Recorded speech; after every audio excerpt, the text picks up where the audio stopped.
Sayın Atatan YouTube kanalımızın izleyenleri, Türkmenistan gündemi haber bültenimize hoş geldiniz. Bültenimizdeki haber başlıkları: Tacikistan, Özbekistan, Türkmenistan, İran, Türkiye, Avrupa koridoru etkinleştirilecek. Türkmenistan, Özbek yüklerinin Rusya'ya taşınmasına önemli bir koridor olacak ve son haberimiz Tsukuba Üniversitesi ile Türkmen Mühendislik Üniversitesi arasında anlaşma imzalandı. İlk haberimiz Tacikistan, Özbekistan, Türkmenistan, İran, Türkiye, Avrupa koridoru etkinleştirilecek. Tacikistan, ulaştırma sektöründeki projelerin uygulanması için 6,3 milyar dolar çekmeyi planlıyor.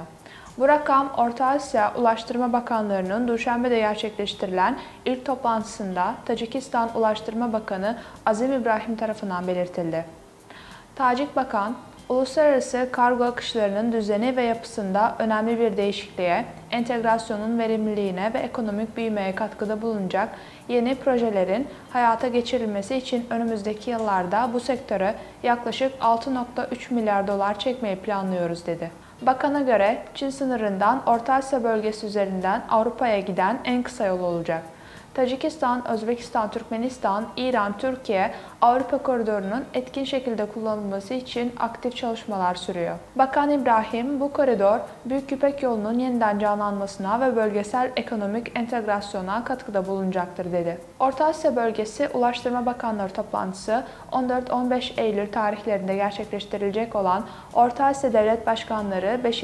İstişare Toplantısı çerçevesinde ilk kez yapıldı. Tacikistan Ulaştırma Bakanı Azim İbrahim başkanlığındaki toplantıya Kazakistan Ulaştırma Bakanı Marat Karabayev, Özbekistan Ulaştırma Bakanı İlham Mahkamov ve Türkmenistan Bakanlar Kurulu Ulaştırma ve Haberleşme Ajansı Genel Müdürü Mehmet Han Çakayev katıldı. Sıradaki haberimiz Türkmenistan, Özbek yüklerinin Rusya'ya taşınmasında önemli bir koridor olacak. Rusya ile Özbekistan, Özbekistan-Türkmenistan, Hazar Denizi, Rusya, çok modlu rota güzergahında malların ihracat-ithalat taşımacılığını organize etme olasılığını görüştü. Bu konu Özbekistan Ulaştırma Bakanı İlham Mahkamov ile Rusya Federasyonu Ulaştırma Bakan Yardımcısı Dimitri Zverev arasındaki toplantıda ele alındı. Özbekistan Ulaştırma Bakanlığı toplantıda ulaştırma ve lojistik alanındaki ikili işbirliği konularının ele alındığını bildirdi. Özbekistan, Türkmenistan'ın transit potansiyelini kullanarak Rusya topraklarına girmeyi amaçlayan tek Orta Asya ülkesi değil.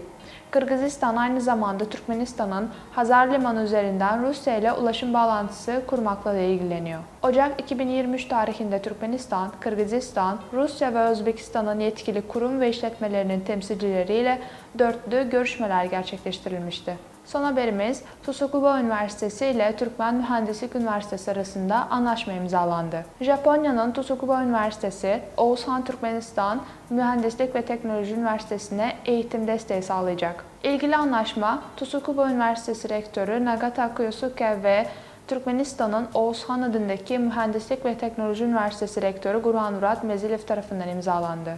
Japonya'nın Aşgabat Büyükelçiliği tarafından yapılan açıklamaya göre söz konusu anlaşma, Japonya ile Türkmenistan arasındaki akademik alışverişi daha da genişletmeye imkan sağlayacak. Tsukuba Üniversitesi Rektörü, Türkmenistan ziyareti kapsamında Devlet Başkanı Serdar Berdimuhamedov ve Türkmen halkının milli lideri Gurbanguly Berdimuhamedov ile de görüştü. Görüşmelerde Türkmenistan'ın şu anda yüksek teknolojili ürünlerin üretimini artırdığı, büyük Japon işletmelerinin ise yatırım ve teknoloji alanında Türkmenistan ile işbirliğini genişletmekle ilgilendiği kaydedildi. Bu bağlamda eğitim ve kültür alanındaki işbirliği özellikle önem kazanmakta. Sayın Atatan YouTube kanalımızın izleyenleri, Türkmenistan ile ilgili Türkçe haberlerimizi atatanturkmenistan.com haber sitemizden takip edebilirsiniz.